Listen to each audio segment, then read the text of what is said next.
You wanted the best.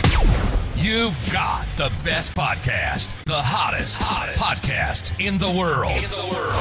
The Chris Voss Show, the preeminent podcast with guests so smart you may experience serious brain bleed. The CEOs, authors, thought leaders, visionaries, and motivators. Get ready. Strap yourself in. Keep your hands, arms, and legs inside the vehicle at all times, because you're about to go on a monster education roller coaster with your brain.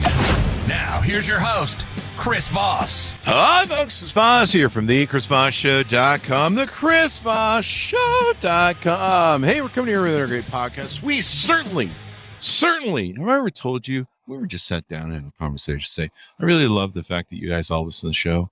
Have I ever told you that from the deepest part of my heart? Don't make me cry. Don't make me cry, but I love you, man. Anyway, guys, we love you. The family that loves you but doesn't judge you. The Chris Voss Show. Go to the Chris Voss Show. Refer it to your family, friends, relatives. Sit down and cry with them, too. I don't know. Don't do that. Anyway, guys, go to youtube.com/Chris Voss. Hit the bell notification button. Goodreads.com/Chris Voss. The big 130,000 LinkedIn group, a LinkedIn newsletter, and all those crazy places that the kids are playing at. The Chris Voss Show is at these days as well. As always, we're probably in for some more brain bleeding. We had another guest on early this morning, and she was like, do people really brain bleed from your show? Clearly I am, because I can't even pronounce it. Anyway, we have an amazing new author on the show. As always, we have these brilliant gentlemen. We put them, and people, gentlemen and people, and women too. Aren't those people? I don't know. It's all those three, all of the above. And we put them in the Google machine, and out they come. He's the author of the newest book, September 15th, 2022. Just came out hot off the presses. Soul Winners, The Ascent of America's Evangelical Entrepreneurs by David Clary. He's on the show with us talking about his amazing book. And you're going to learn a lot today about how the world works and what's been going on in it. David Clary is an award-winning author and news editor at the San Diego Union Tribune. Clary's latest book is Soul Winners, as we mentioned before. It explores how America's entrepreneurial spirit has shaped evangelical ministries and influenced their worldview. Before joining the Union Tribune in 2002, he worked in a variety of editing and design roles at the Plain Dealer in Cleveland. Clary, a native of Central New York, is a graduate of Syracuse University with degrees in newspaper journalism and political science. Welcome to the show, David. How are you? I'm great. Thanks so much for having me, Chris. Thanks for coming. We certainly appreciate it as well. So give us your .coms, any place on the interwebs you want people to check you out. Oh, thank you. I have an author website. That's davidclaryauthor.com. And on that site, I've got an excerpt from the book. I blog occasionally about things I see in the news. So there's lots of interesting stuff to check out there. Awesome. Awesome. davidclaryauthor.com. There you go. And so what motivated you want to write this book? Well, yeah, I've always been fascinated by why people believe in what they believe in. And then I became very interested in how those private religious beliefs have an effect on the public arena. And so I've just always been fascinated with religion and in its intersection with politics. And I found evangelicalism to be such a useful way to study that, because they're so, as I say in the book, they're so good at attracting audiences. You really need to understand evangelicals to understand America and understand American politics. They're such a cohesive group. They're a large group. And so I just found that to be endlessly fascinating. And I looked at them as entrepreneurs, because a lot of people look at them as through the prisms of gender and race. And those are all really good ways to study them. But looking at them as entrepreneurs, and they're startup people. They look for a market and they try to find a market, they define a market, and then they go after it. And that makes them really very American and very unusual in the religious climate. There you go. I don't think anybody's really keyed into the entrepreneurs behind American evangelical ministries, I suppose, per se. There's been a lot of discussion about them. So why did you pick the title Soul Winners? That's an old expression that goes back centuries, and that's been seen as the job of pastors is to to win people to Christ, to win people to Jesus. And that's been, and you go back 200 years, you go back 50 years, and even today, it's such a constant theme. And I think that also the idea of winning, that's a very business idea. You win a market, you win share. And that, so it just seemed to me that it's an old phrase, but it also has sort of a double meaning of you're trying to win over people and win at politics, win at business, and win at growing your church. That makes sense. My family that's very religious calls me the soulless loser, but I seem to be winning. I don't know. It's a matter of perspective, or whether or not whether I'm saved or not, or whatever all that means. So let's get into the book. What did you find in your discovery as you went into it? Is this segmented to a certain amount of time, or is this over 100 years, or how did you build this out? I largely it's I focus on the period after World War II. I do start out with the way that America was founded, and that America was not founded with an official religion, which is the first, America was the first country in history not to have a state-sponsored official religion. Mm-hmm. And that's one thing that's so interesting, that you hear people say, America is a Christian nation. And it's not true. It was not. America was explicitly not founded as a Christian nation. It was founded as, the founding fathers, most of them were not even Christian. They weren't practicing Christians. They believed religion was important, and they liked it. They thought it was a good, cohesive thing for the people. But they didn't think that America should be a Episcopal or Presbyterian or a certain denomination. I think they saw how that worked in Europe, and they didn't like to see the church have too much power. So I did start with that, and I went into some of the later figures. But I decided to concentrate more on World War II and after, because that's where you really see the intermingling of business and politics and evangelicalism. Is the Billy Graham period, and then to Oral Roberts and Jerry Falwell and his activities in politics, and then the more modern folks like Joel Osteen and Rick Warren. I spent quite a lot of time writing about him. So I just thought, I think for the reader, it's good to have some background, but I think if you give too much background, it becomes like, well, how did this connect to today? And so I really wanted to focus on sort of the last 75 years or so. Yeah, Billy Graham, I don't know, was he the first to really take religion to, stadium level? I mean, he was holding stadiums and talking to presidents, and correct me if I'm wrong, you're the historian here, but he kind of seemed to have started that whole thing where, ever since then we've seen evangelical top entrepreneurs mingling with presidents' White Houses and stuff. Yeah, there were large-scale evangelical leaders like Dwight L. Moody around the turn of the century. He drew really large audiences. Billy Sunday in the 1910s, 1920s. But yeah, I think you're right. I think Billy Graham is really the first in the sort of the modern age, the modern media age, the television age. He's someone he used television very effectively from very early on.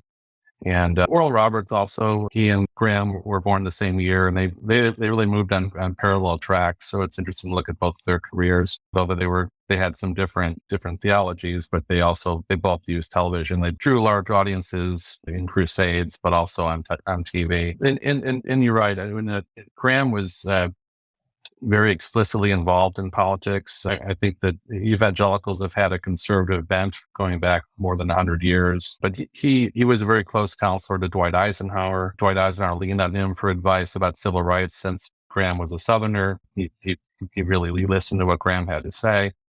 And Graham was very involved with Richard Nixon to his detriment. He regretted becoming so close to a president, and he was a defender of Nixon's until the very end. And then later White House tapes came out with Graham having anti-Semitic slurs, and apologized for that later in life. But yeah, now and then with Trump, Trump's main religious advisor is a woman named Paula White, who founded a mega church in Florida.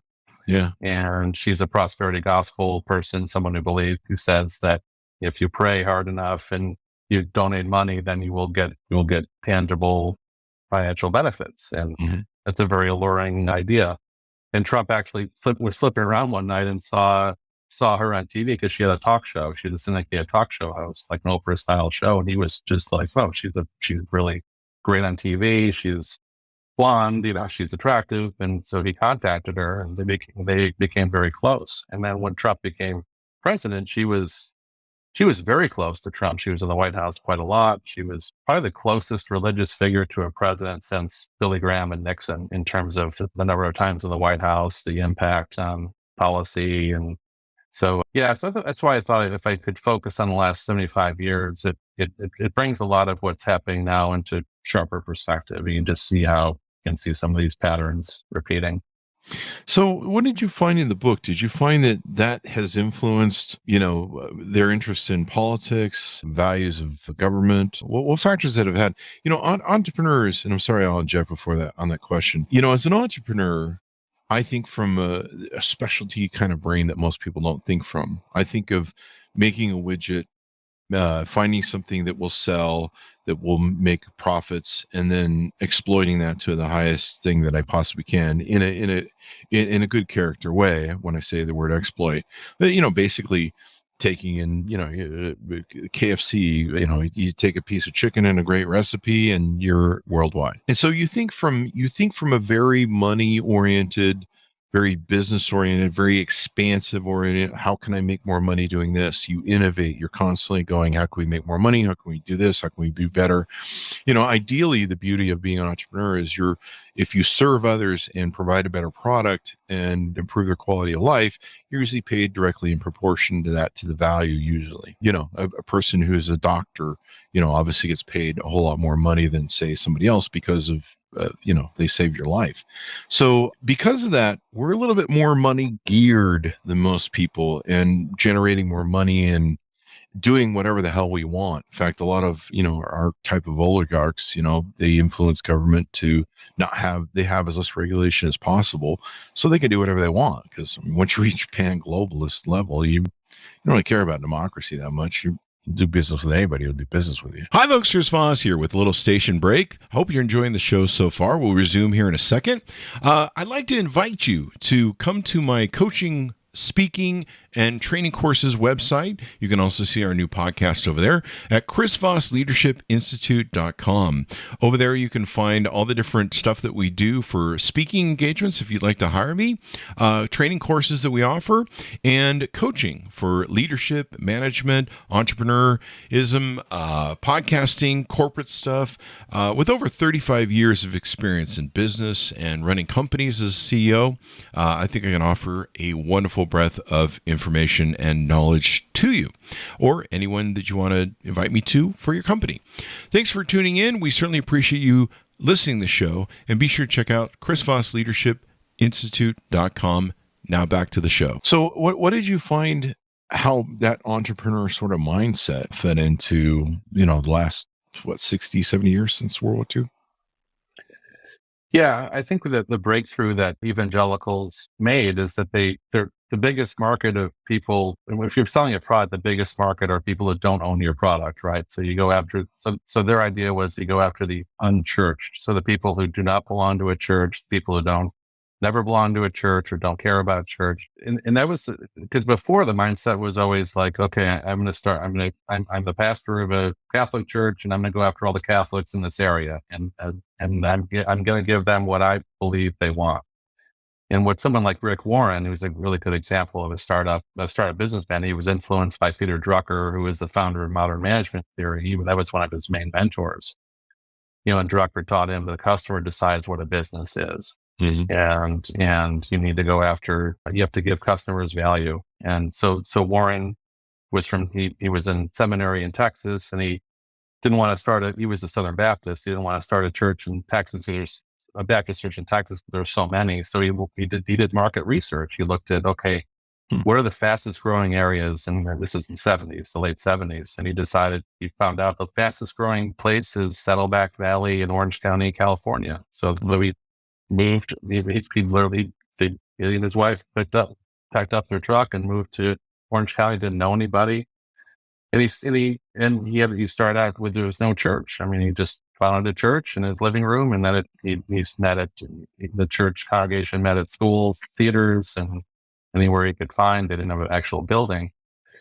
But when he went there, he went door to door and asked people, "What do you want in the church?" I mean, hundreds and hundreds of people houses for weeks, and he just knocked on doors. "What do you want in a church?" And then basically people said, "Church is boring, and and I don't like that there's no childcare. So I have my kids and they're not paying attention, and then also like I feel like that the church isn't relevant to what I want, and they're unfriendly. When you go to a church and you feel like, everybody knows each other and I'm an outsider." So he designed Saddleback, his church, a Saddleback church. He designed his church around what people want. He didn't dream up, an idea. Here's what a church should be, and I'm going to give it to people. And then if they don't want it, then tough. He really designed his church around the needs of the community. Mm-hmm. So when he started his church, they had a high quality program for kids, childcare. He dressed in a Hawaiian shirt, and he just talked about, things that were relevant to people. And he understood the community. The community at that time was an upwardly mobile community, and people that maybe went to church when they were kids, but stopped going. So when he started his church, there's no crosses, there's no statuary, there's no symbolism. It was just, we want to welcome everybody. We want people to feel comfortable. We don't want people to feel like they don't belong. And so the church ended up being the largest in the country. It was 30,000 members, and he had a whole blueprint of growth. His whole thing is about growth. If companies need to grow, and if companies are static and they just hold on to yesterday, they won't evolve. So he was not afraid to throw away things that didn't work. And he founded a consultancy for thousands of other churches that followed him. And then there's other they call them pastorpreneurs, where they do the same thing, where they have templates that you follow. And I visited 9 different churches, for this book. And I went to a broad range of them, and there's some similarities. They're very welcoming to newcomers. There's a welcome desk, and they give you, a cooler and a t-shirt and a hat and pens and buy shit. I'm going to go join. Get a hat. I know they get you. They have you go in a lot of have Starbucks style coffee bar. Wait, so they give you, they get free coffee. I'm converting. Like, damn it. Latte is not. It's. I don't get any coffee. So and then you go in there, and it's very comfortable seating. It's like going into a theater. It's like going to see a Broadway show. It's stadium seating, and there's no kneelers. And you walk in, and there's big video boards, and there's usually a big band, 12-piece band, very high energy, and you're not lost in the service. There's no like, oh, this is where I'm supposed to stand up. This is where I'm supposed to kneel. Oh, these people are praying this prayer. I don't know what this prayer is. And they want to make it as welcoming as they can. And that's why they succeed. They really give people what they want. And just like any entrepreneur, I mean, you have to give people you have to fill a need. That's marketing 101 is filling a need and understanding what that need is. And they do that very well. People something to commune to. The gentleman you were talking about earlier, is he the one who built the big, I forget, it's at the Crystal, the big glass church, that giant? Oh, that's also in Orange County. That's Robert Schuller who did that. Okay. So that's a little further up the road in Orange County. But yeah, that's he's also in the book. He's also in the book too, because he was very active on TV. He had the Hour of Power. You might remember that on syndication. He was a very popular preacher. And I actually talked to his son, who was a very interesting interview, because the whole ministry collapsed because the old man hung on too long. And that's something you see a lot and with any family business. Like the old man doesn't want to leave, and he stays around, and he actually had dementia, and he was at these meetings, and these meetings will go on for hours, and nothing will be decided. And he also stuck to what worked 20 years ago, but it wasn't working today. So then, I think the other problem a lot of these churches have is like there's a lot of husband and wife teams that operate these churches, a lot of families and in-laws, and it sort of becomes there's no financial controls, and there's a lot of self-dealing that goes on, and a lot of people have jobs they shouldn't have, and they make money they shouldn't have. So yeah, Robert Schuller is. So the church is actually the glass church is still there, but it was because the Crystal Cathedral went into bankruptcy. They sold it to the Catholic Church in Orange County. So now it's the cathedral for the Orange County's Catholic Church, which is sort of a funny irony because it's actually went in there, and it was interesting to see how it's been outfitted to be a Catholic church. An old guy hanging on too long, running his business like the old days. Were you talking about my Raiders and Al Davis? Sorry, I'm a little angry over this season.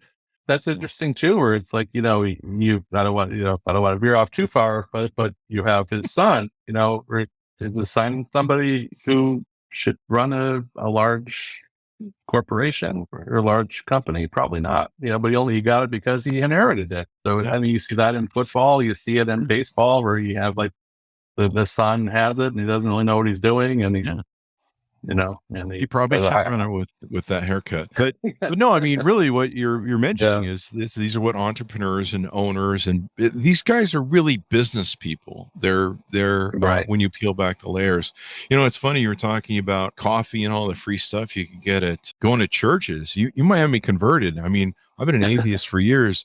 I don't get free coffee when I go to Spirit Rhino on Sundays to pray. Sorry, I had to put that joke in there. So, but let's talk about, do you cover Pat Robertson and this 700 Club? And we kind of led into the mega churches and the big broadcasting sort of thing. I think you talk about that in your book as well. Mm-hmm. Yeah, Pat Robertson, he started CBN, the Christian Broadcasting Network, and that was he was a real visionary. He was ahead of his time. You could see where cable was going, and he was very early to recognize by the time or by the what do you call it, the satellite time, that will disseminate to millions of homes. And so he was really ahead of his time. He ran for president in 1988. So he didn't get too far, but he did better than I think most people thought. And then from the ashes of that came the Christian Coalition, which was Robertson and Ralph Reed, who I interviewed for the book. And it was interesting talking to Reed about his mentality. He was very young when he started with Pat Robertson and the Christian Coalition. And Reed was really a political organizer. He's not a pastor, but he knows how to organize, and he did a very effective job, kind of elevating those issues. Because you compare that to the moral majority. A lot of people talk about that, and that was in the 80s with Jerry Falwell. But a lot of the people that were running the moral majority were pastors. They weren't political types. And Jerry Falwell was very, very blunt about things he would say, and he would often be his own worst enemy, with his comments. Where Reed is very smooth and he's very PR aware, and so that's where the family values language comes in. Where Jerry Falwell would rail against abortionists, and he'd use very harsh language, or Reed would use very comforting language. Like we want to defend the rights of the family and family values and things that or school choice was another one. We want to have school choice. Well, that means that they don't want to have as much money go to our public schools and more money going to Christian schools. That's what school choice really means. But so he was a very effective organizer. Pat Robertson, he's also he also steps in it quite a lot with his comments after 9/11. He and Falwell were blaming the abortionists for the attack on September 11th. And he apologized for that, and they railed against gay people as well. So, but he was and he never had a church. He only had a TV ministry. So it's interesting how these people, I talked about Rick Warren before. He never had a TV ministry. He never, he just never wanted that. Mm-hmm. They look at Robert Schuller. He had a TV ministry and a large church. You look at Joel Osteen, and it pretty much is just a TV show, and it is a church as well. But the emphasis is definitely on the TV for him. So what did you surmise in your book, or do you surmise anything in your book, or do you just kind of profile these guys, talk about the slant of entrepreneurship in what they do and what they built? Is there any sort of thing that you say, well, because of this, here we are? Yeah, I think, the hardest part of the book was deciding who to leave out, because there's so many interesting characters that I really wish I could have spent more time on, but it would have been a 500-page book, and I don't have the time to write That's a book book two. long. There you go. yeah. So, but the people I looked at, I think I came away with understanding the mentality of an entrepreneur and how many times over these ministries were supported by big business, supported by wealthy people. I mean, going back more than 100 years, I write about Billy Sunday, who was a really well-known professional baseball player. And then he became a pastor. And then he was a traveling crusader. And he would draw, 20,000 people in New York City for weeks and weeks. And he was so popular, there was no church that could actually hold the number of people who wanted to see him. So they had to actually build a tabernacle out of nothing that would cover the size of a football field. And so how do you build, a tabernacle out of nothing? Well, he had John D. Rockefeller Jr. would be on his finance board, and he would tap all of his rich friends to build this huge tabernacle for Billy Sunday because, they liked what Sunday had to say. Sunday was against labor unions. He was very pro. He didn't think that there should be social service. He didn't like the idea of, we need to help the poor and the government has to get involved. His attitude is we live in an individualist society, and it's all about soul winning. It's all about converting people to Jesus. It's not about running soup kitchens and helping people. And those are messages that really, if you go down the decades, it's very consistent, where it's these people have this mentality of we get help from really rich people, we get help from businesses to fund our ministries, and then in turn, we say the things, we share a lot of the same ideas that our benefactors have. And now we've, in the last 40 years, we've seen it interwoven so closely with politics, and that, to the point where the Republican Party is the most important element of the Republican Party are evangelicals, white evangelicals, I should say. Yeah. And that they are the definers of what that party will do. And so you could not win the nomination for president and not have a support evangelical. It's not possible. And they turn out, they vote, they donate, they organize now in a way that's larger than their numbers. That really makes sense. One of the problems I've always had, because I read the Bible when I was young, I grew up in religion. To me, when Jesus throws the money changers out of the temple, that's been one of the biggest dichotomies that I've felt. And I think other people have seen it too, where you see these ultra rich Joel Osteen guys, you see, who's the one guy who's like, lately there's been a whole bunch of them. They're like, you need to make me rich. You need to buy me a jet. I need a Gulfstream, whatever, 50 million. Yeah. We need y'all to, fork up. I remember we used to have a business that I worked with when I was young, where we would get all the newsletters from the Southern Baptists, not just Southern Baptists, but all the churches around the nation. And I was always surprised when I would see the ads in it that would say, make sure that you sign over your will to give your estate to the church, screw your kids or something. I didn't say that, but basically that was it. I'm like, why would you give all your crap to your church? Give it to your kids. But I don't know. I've seen kids, and I could probably understand why. Some kids, but no, the biggest dichotomy, you should look at that. But it's interesting to me. You've tapped onto something that, for years, the Republican Party has been anti-union. Of course, if you understand, a lot of the history, we've talked about great authors like yourself on the show, going back to the Great Southern Strategy of Nixon, why they did that, the changeover unions from Republicans to Democrats, and the whole funding and all that money thing. But that explains why they are pro-business, and they think from that entrepreneur slant, as opposed to, hey, you guys are the money changers in the temple.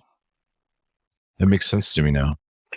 Yeah, and one of the real summing blocks, when I talk about this book to friends or family or to colleagues, I think one thing they always say is, why are these people, these pastors have all this money and they've got private planes and mansions, and that's not right. And you mentioned Joel Osteen. I mean, he lives, he and his wife, they're co-pastors at Lakewood Church in Houston. They own a $12 million mansion in Houston, and I think their net worth is about $50 million. And, I think that people have a real problem with that. And why aren't they giving money to the poor? Why are they taking such large sums of money? And I think what I've found out is that I think America is an aspirational culture. We all think we all think we can be rich someday. Mm-hmm. And I think when you're told by these pastors, and you look at these pastors, and they have, some of the younger pastors have $1,000 sneakers, and they have, they've got fancy cars. And I think they look at that as something to aspire to, that this person came from poverty, and that could be me. This person is a success, and that could be me. If I pray hard enough, and if I give donations, and I listen to what this person has to say, if I buy the books, and I go to, listen to the podcasts, and I go to church, go to this person's church, then I can be successful too. That's a very powerful American idea, is this aspirational culture. And the evangelicals tap into that very effectively. And I mean, you mentioned the private plane, and I've heard of a guy named Kenneth Copeland. He's been on TV for decades. He has his own private airplane, his own private airport outside of Fort Worth, Texas. And he has several private planes, and he actually tells his followers, I need to upgrade. I have to upgrade to a Gulfstream 5. And people give him the money. And he brags. He's like, you bought this. You bought this $20 million aircraft. And he posted a video bragging about it. And to me, that is extraordinary that people would give money to somebody who obviously is extremely wealthy. But I think if you think of the mentality that some people have, that they see hope, they see like, oh, this person, if I follow this person, I can be like him. And maybe I can have success, financial success in life, and turn around my financial ruin, go from ruin to riches. I mean, it's a very powerful idea. Yeah. Kenneth Copeland. Yeah. And I think he was one of the guys I was thinking of. There's a famous video of him being confronted by a reporter. Yes. Being really kind of a crazy reply. And I see it all the time everywhere. But yeah, it's America is kind of a weird place with our whole capitalism system. Like there seems to, I've read studies or at least suggestions of studies that people, we all believe, there's a line that I love from Fight Club. We're all raised being told that we were getting millionaires and rock stars, and we're slowly finding out that we won't be. And we're very pissed off about it. If I can quote that right, forgive me if I get it wrong. Don't sue me, Brad Pitt. Just keep calling me for beauty advice. But I gave him horrible marriage advice, though, so that didn't work out. Anyway, I would never tell him to do that. But segues aside, they say that that's one of the reasons with capitalism why we don't want to, why people are kind of like, well, we shouldn't give the oligarchs or rich people rules because I plan on being rich someday. And it's kind of this delusion that we have in this country. And it's interesting that still that plays into the religion aspect of our country.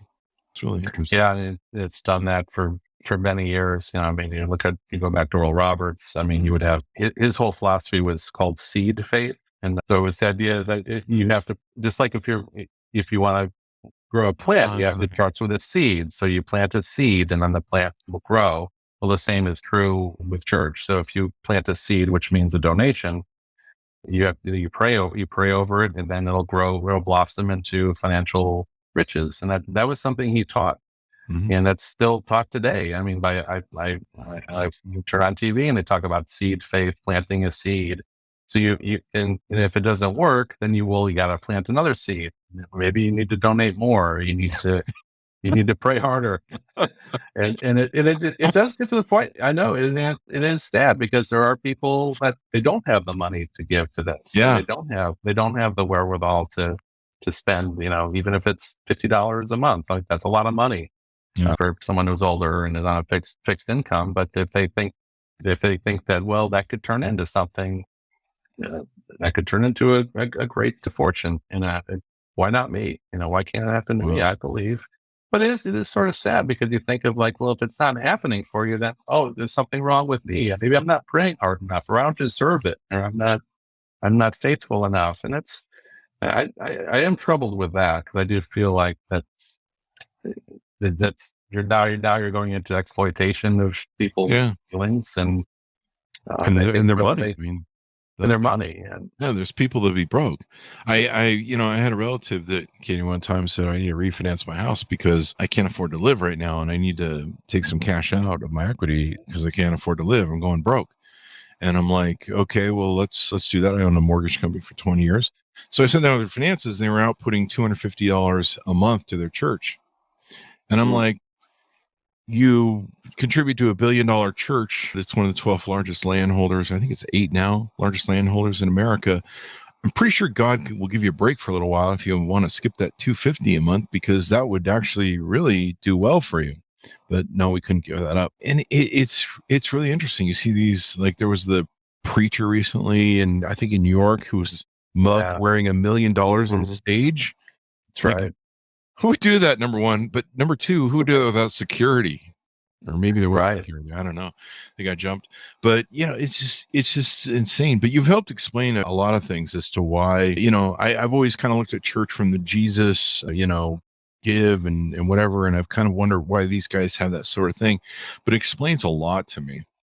Explains a lot. And those of you who'd like to give to the Chris Voss Show, you can go to iTunes, give us a 5-star review over there. And I promise you will have prosperity of a great feeling when you do. Might last 5 seconds or something, but you will have it or something. You'll have something. I don't know what it is. So this has been very insightful. Anything more you want to tease out in the book before we go? No, I really appreciate the time, Chris, and the discussion. And, I really appreciate being able to talk about all this.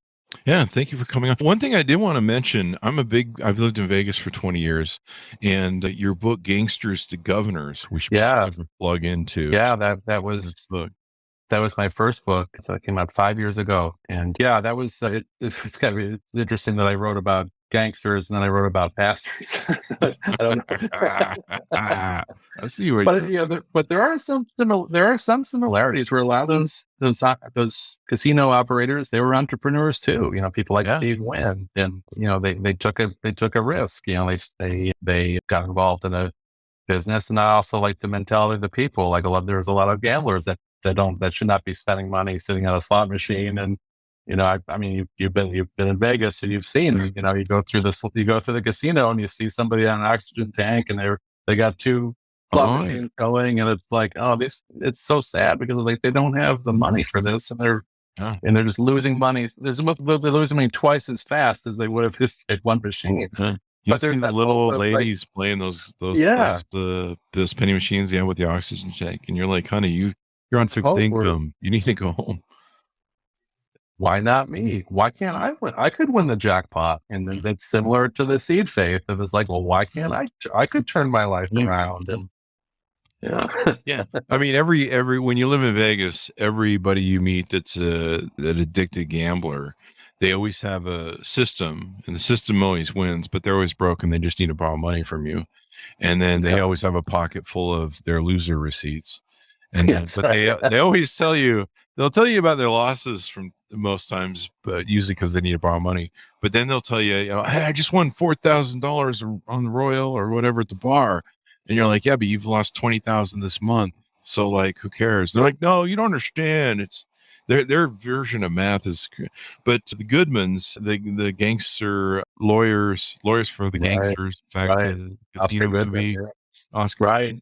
I mean, he's a really nice guy. I think he was a pretty good mayor for us. I think he was a pretty good mayor for us. I don't know. Vegas is kind of a town like we're all drunk here. Like, what do we know what's good? I don't know. But I loved how he would always show up with the girls. The girls, martini glass in hand. But he defended a lot of the big mobsters. Right. In the movie Casino. And I think probably a few others were Goodfellas or whatever. But and then he goes to be, the big guy in the thing. So great book there. Last question I have for you, since you're a San Diego editor, the San Diego Union Tribune, and we kind of forayed into football. How are you guys doing down there losing the Chargers? Yeah, that was a very traumatic, traumatic experience. I thought it was mean. Yeah, it was. Yeah, it's interesting because I think there's still some residual Chargers love here, that especially when Rivers and Gates were still on the team, because I think I was a fan of those players. So as long as even though they were in LA, actually they were in Carson during that time, I still supported them. But now that they're retired, it's hard to root for them. And, so we talked about Dean Spanos, this is a guy who was a son, Alex Vanos was the owner, the patriarch, and he was the guy who he made his fortune. He was an immigrant, and then his son inherits it, and his son couldn't run a 2-car parade. I mean, he just doesn't know what he's doing, and he's not smart.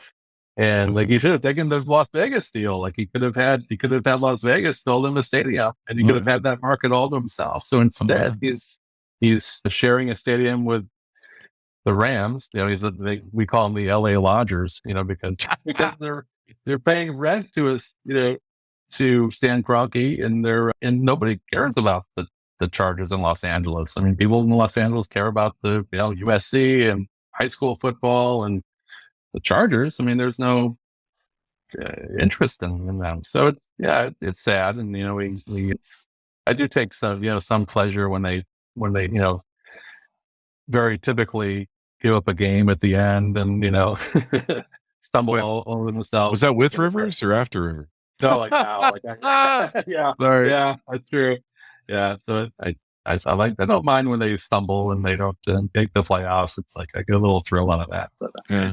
I mean, I'm a Raiders fan. We just give it the season right away. So there's that. It's weird that Rivers should have I think he should have at least got a Super Bowl. I know. I mean, I never did like him. But that's because I'm a Raiders fan. Yeah, I never even played them once. Yeah, he didn't. He went to the playoffs, right? Went to the playoffs. Yeah, he went to the little championship game for most of his career. Yeah. But the older Peyton. But yeah, I mean, he always seemed like a great quarterback who should have. But I mean, that's the business. Anyway, it's been wonderful to have you on, David. It's been great to be here. Covered the whole gambit from. What a great conversation. Something for everybody. There you go. Something for everybody. Yeah. So give us your plugs one more time, your .com, so people can find you on the internet. Yeah. So it's davidclaryauthor.com. And so there you can find an excerpt of the book and then my blog. And then the book Soul Winners is available now through Amazon, Barnes & Noble, anywhere that sells books. So please pick it up. There you go. And then you can, if you want to do a second book called Soulless Losers, what my family calls me. I think Satan or Black Sheep is the other terms that they use for me, but that's okay. I pray for them every time I go to the Spearmint Rhino. Or maybe I'll do another book about gambling, soulless. Yeah, there you go. Soulless. That'd be I got some stories for you from living in Vegas for 20 years. No kidding. Yeah. There's certain people that when you meet them in this town, you're just like, we can't be friends because you have a problem. Yeah. You're going to drag me down with you. Yeah. Can I borrow some money? Where's the checkbook? I don't know. I can't find it. Why's the bank at me? Anyway, thank you very much, David, for being on the show. Really thank you, Chris. Thanks so much. Thanks, Mountains, for tuning in. Go to goodreads.com/Chris Voss. Go to youtube.com/Chris Voss. Go to LinkedIn, all those crazy places all the kids are playing. Be sure to order the book wherever fine books are sold. Stay away to those alley bookstores. Soul Winners, The Ascent of America's Evangelical Entrepreneurs, came out September 15th, 2022. Be good to each other. Stay safe, and we'll see you guys next time.